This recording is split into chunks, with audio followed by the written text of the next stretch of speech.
menjatuhkan pidana terhadap terdakwa Dodi Prawiranegara selama 20 tahun. Menjatuhkan pidana terhadap terdakwa Linda Pujiastuti alias Anita dengan pidana penjara selama 18 tahun. Menjatuhkan pidana terhadap terdakwa Kasranto selama 17 tahun. Nah, besar harapan kami memohon bahwa fakta-fakta persidangan yang sudah diungkap oleh Pak Dodi, Ibu Linda, Samsul Ma'arif khususnya untuk dipertimbangkan menjadi justice kolaborator dalam vonis hakim nanti. Ya, jadi menurut kami JPU itu memecah-mecah gitu, memecah-mecah peristiwa. Nggak bisa, menurut kami itu harusnya serangkaian ini semua.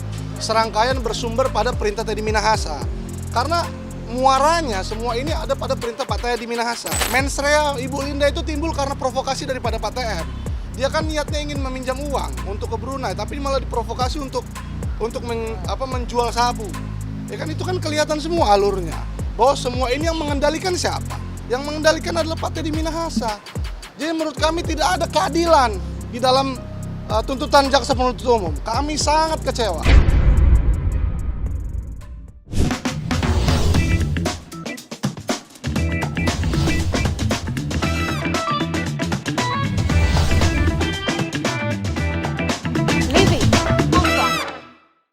Hai, kembali lagi di Living on Point. Kalau tadi Anda sudah melihat bagaimana kemudian tuntutan yang dibacakan jaksa penuntut umum terhadap 3 terdakwa. Di sana ada Dodi, AKBP Dodi, ada Linda Pujiastuti, ada juga Kompol Kasranto. Kalau Dodi dituntut 20 tahun, Linda 18 tahun, Kompol Kasranto 17 tahun. Tapi yang juga menarik di persidangan ini bukan cuma tuntutan yang sudah dibacakan jaksa penuntut umum, tapi juga ada hal-hal yang justru memberatkan. Padahal mereka ini justru banyak mengungkap fakta di persidangan. Kenapa kemudian ini justru tuntutannya dianggap berat oleh tim kuasa hukum? Kita sudah bersama dengan Adriel Fiari Purba. Ini adalah kuasa hukum dari 3 terdakwa tersebut. Selamat datang di Living on Point.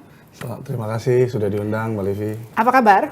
Baik, alhamdulillah. Gimana ngelihat tuntutan dari 3 terdakwa yang Anda tangani kliennya? Memang kami penasihat hukum dan juga keluarga Bapak Dodi, Ibu Linda anaknya juga kemarin menyaksikan, begitu juga Pak Kasranto, Bapak Samsul Ma'arif juga. Ya memang kecewa. Kenapa? Walaupun sebenarnya kami menghormati apapun tuntutan dari JPU, karena kan memang mereka melaksanakan tugasnya, melaksanakan fungsinya sebagai penuntut kan gitu. Tapi di dalam tuntutannya itu tidak mencerminkan rasa keadilan sedikit pun. Rasa keadilan kayak gimana yang Anda maksudnya? Iya, rasa keadilan itu kan begini, kita melihat sedari awal Bapak Dodi itu kan sudah diintervensi, sudah dipaksa, baik itu Pak Dodinya, ya tersangkanya kan gitu, pada saat itu kan masih tersangka di penyidikan di Polda Metro.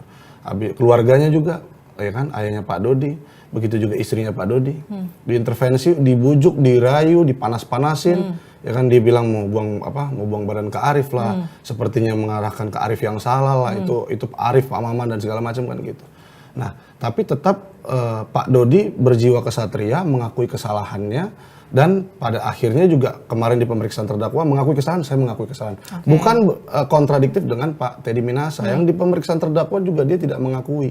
Nah, itu kemudian jadi pertanyaan saya, sebelum Anda melanjutkan. Kenapa sih kok Anda terlihat begitu berapi-api di persidangan? Kenapa ketika kemudian Teddy Minahasa kemudian berkomentar atau dia kemudian memberikan kesaksian, kenapa Anda selalu terlihat emosi?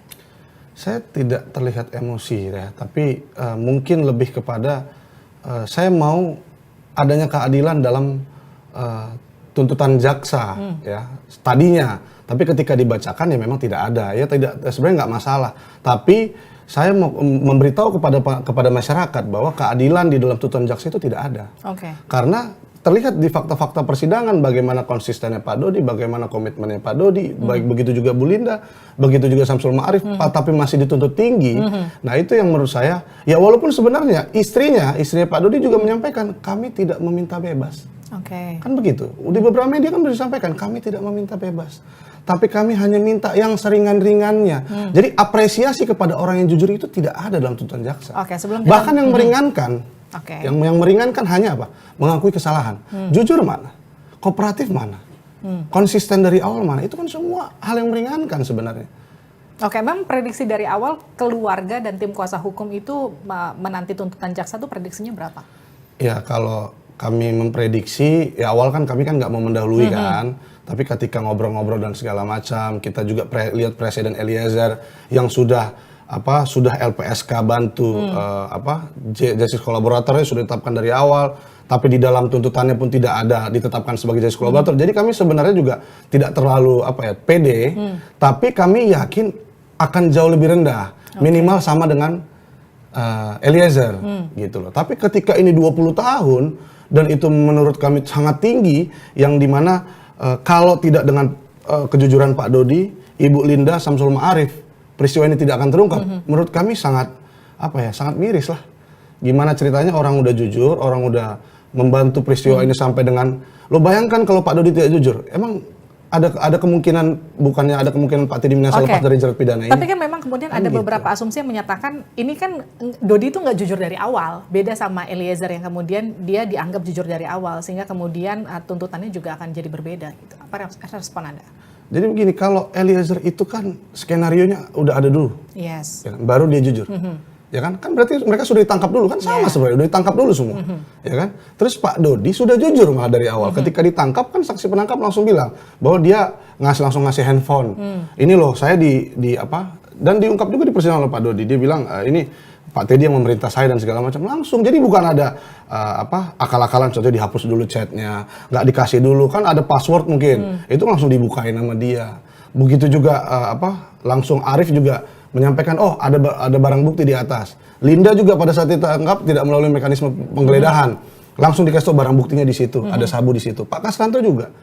Jadi itu kooperatif juga nggak disebutkan dalam hal yang meringankan. Kenapa menurut Anda jaksa mengabaikan itu semua? Nah, kalau kita lihat konstruksi yang dibangun oleh JPU di dalam tuntutannya, itu memang perannya itu dipisah-pisah.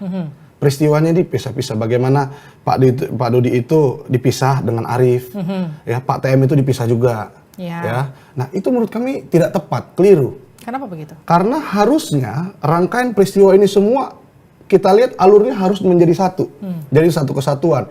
Contohnya dibilang Dodi itu memerintah Arif juga, ya kan?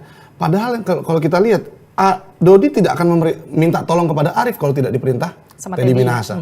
Berarti kan tidak boleh dipecah ini sebenarnya alur ini, nggak boleh dipecah-pecah. Oh perannya Pak Dodi pada saat itu merintah Arif juga, jadi ya Dodi itu mungkin jadi bersama-sama, nggak bisa.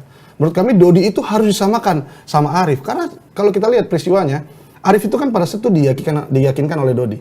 Dia juga kan nggak mau, jangan bang katanya. Dalam persidangan kan dia mengatakan, jangan bang nanti kita tidak, ini bom waktu. Kita tidak punya pengalaman soal begini-begini, menyisihkan gini. Nah baru Pak Dodi mempertunjukkan chat WA itu kan dibilang, nih Rif, ini chat WA Pak Teddy, disuruh menyisihkan, ya kan begitu. Terus abis itu lambat laun dia mau, barulah si Arif mau. Nah berarti kan apa? Dia menjalankan, Arif ini tidak langsung menjalankan perintah siapa? Teddy Minahasa kan begitu. Itu jadi alur ini nggak boleh diputus. Jadi harus Teddy Minahasa yang memerintah semua ini, karena Arif itu kan bekerja buat Dodi.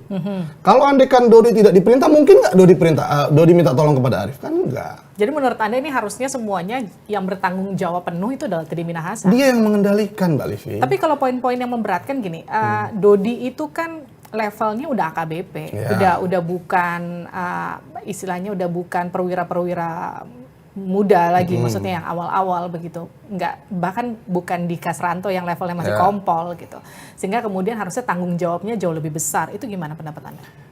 Mungkin lebih tepatnya bagaimana kalau dia ini polisi kan gitu, yes, ya kan polisi. Banyak yang opini-opini masyarakat dia ini polisi yang harusnya menegakkan kebenaran, malah ikut katanya kan bersama-sama. Kalau konstruksinya kan gitu, GPU, sudah pamen pula, pamen juga. Ya. Kalau Pak Kasranto memang kan kompol tuh pamen juga memang. Tapi kan Janto juga kan aib tuh.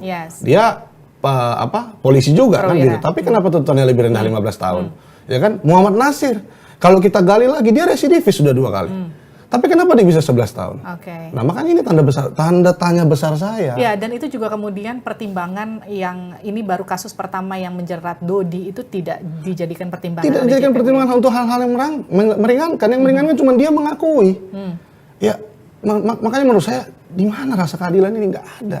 Tapi tetap, kami tetap optimis sebagai penasihat hukum Pak Dodi, Ibu Linda, Kasranto dan juga siapa namanya Arif. Kami juga optimis nanti di vonis hakim di Palu majelis hakim itu mungkin akan tetap ada keadilan. Oke. Gitu. Kalau untuk Linda kan yang memberatkan karena dianggap sudah menikmati keuntungan dari jual beli dan juga ini pola lama yang kemudian dia terlibat ada di dalamnya, sehingga kemudian tuntutannya memang nggak mungkin ringan. Itu gimana pendapat Anda? Ya, kalau kita lihat memang Linda kan mendapat keuntungan 60, 50 plus 10 yang dikasih Pak Kasranto.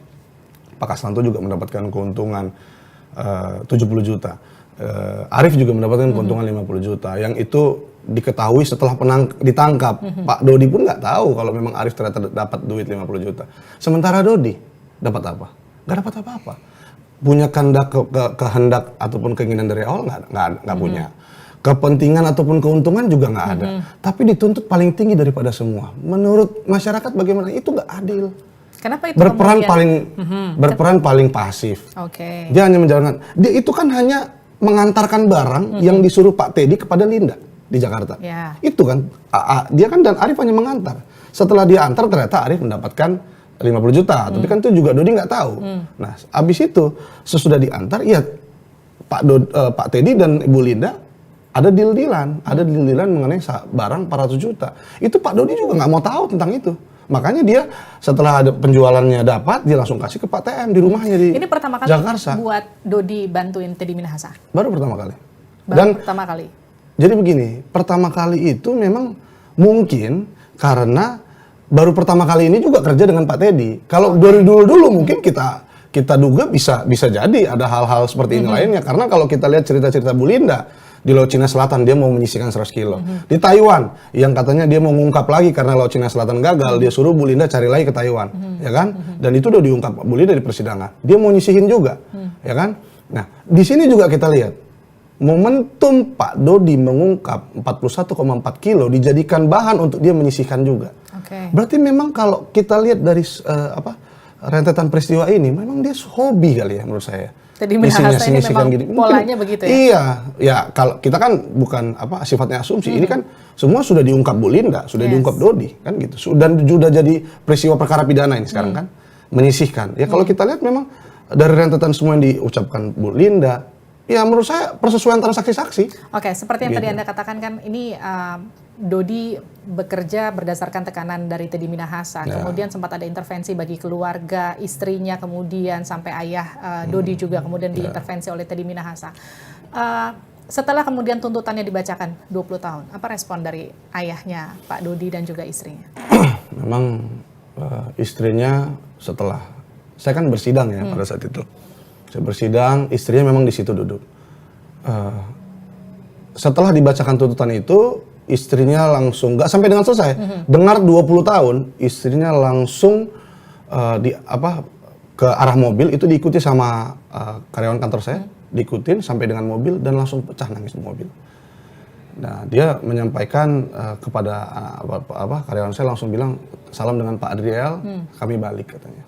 Habis selesai sidang, ada press conference pada situ, setelah saya sampai mobil, saya telepon, bilang gimana Mbak Ama? Ya, saya kecewa katanya. Saya kecewa bagaimana saya dan keluarga dan Mas juga selaku penasihat hukum sudah mendukung penuh Pak Dodi untuk jujur. Tapi ya inilah hasil balasan kejujuran itu. Nah, kalau bicara soal kejujuran itu kan kita bicara juga soal upaya Anda dan juga tim untuk mengajukan justice kolaborator. Itu kan sempat ditolak ya? Sempat ditolak LPSK. Nah, betul. ini terus kemudian mengajukan lagi? Mengajukan lagi kepada jaksa sudah hari Selasa kemarin. Saya lupa tepatnya tanggalnya berapa, pas kami sudah mengajukan sebelum tuntutan ya, sebelum tuntutan kami sudah mengajukan, namun di tuntutan pun tidak ada, jangankan diucapkan, ditetapkan, disinggung pun tidak justice kolaborator itu. Kenapa Anda yakin sampai kemudian mengajukan lagi, Anda yakin bahwa seharusnya klien Anda ini layak dapat justice kolaborator? Jadi gini, syarat untuk menjadi justice kolaborator di dalam undang-undang justice kolaborator kan untuk saksi pelaku kan dibilang satu, dia bukan pelaku utama. Yang kita lihat semua yang mengendalikan inisiatornya, semua ini kan Pak Teddy Minahasa. Dialah pelaku utamanya, ya kan? Nah, yang kedua, dia tidak punya kepentingan, tidak punya keuntungan merugikan negara, Pak Dodi, ya. Nah, terus juga ini bukan tindak pidana ini kan tindak pidana tertentu, kan tipiter, karena harus tipiter. Nah, jadi menurut ini semua Pak Dodi itu menurut saya sudah layak dijadikan dan membantu penyidik, membantu penegak hukum dalam mengungkap perkara yang lebih besar. Ya kan, seperti Bu Linda. Emang masyarakat semua akan tahu mengenai pabrik sabu kalau tidak dari Bu Linda. Dari Pak Teddy Minasa di dalam BAP saksi dia hanya mengatakan apa? Kami ke Taiwan ke pabrik. Pabrik apa? Kan makanya saya tanya. Ini ke Pak Teddy Minasa dalam BAP saksi menyatakan ke pabrik. Pabrik apa Bu Linda? Di dalam persidangan dia langsung ungkap. Walaupun dia sempat terdiam. Mungkin ada gejolak saya rasa di hatinya itu untuk jujur apa tidak. Harus jujur tapi juga. akhirnya jujur. Nah, itulah yang harus diapresiasi. Kalau tidak, tahu dari mana kita coba? Kenapa kemudian itu semua tidak dapat atau tidak jadi perhitungan ya? Iya, tidak diperhitungkan oleh JPU dalam tuntutannya. Bingung kita juga. Ya tapi ya sudah kita hormati.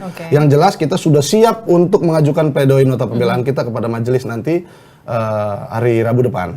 Apa kemudian poin utama dari pledoi Anda nanti? Ya pastinya bagaimana fakta-fakta persidangan yang sudah ada, bagaimana saksi-saksi, persesuaian antara saksi-saksi itu semua kan alat bukti Mbak Livi. Dan juga bagaimana kejujuran, konsistensi Pak Dodi, Ibu Linda dan Samsul Ma'arif dari awal hingga hari ini, dari awal penyidikan kan bisa tidak dilindungi LPSK pada saat itu, ya kan? Ditolak. Bisa nggak abis itu Pak Dodi berubah pikiran, menghubungi Pak TM? Kan pasti masih ada jalur, tapi apa? Dia tetap konsisten sampai hari ini. Eliezer kalau kita lihat, dia ngungkap jujur dan segala macam, itu lindungi LPSK. Pak Dodi sampai hari ini, Bu Linda, emang tidak punya resiko? Punya resiko, tapi tetap konsisten. Itu makanya harus diapresiasi menurut kami.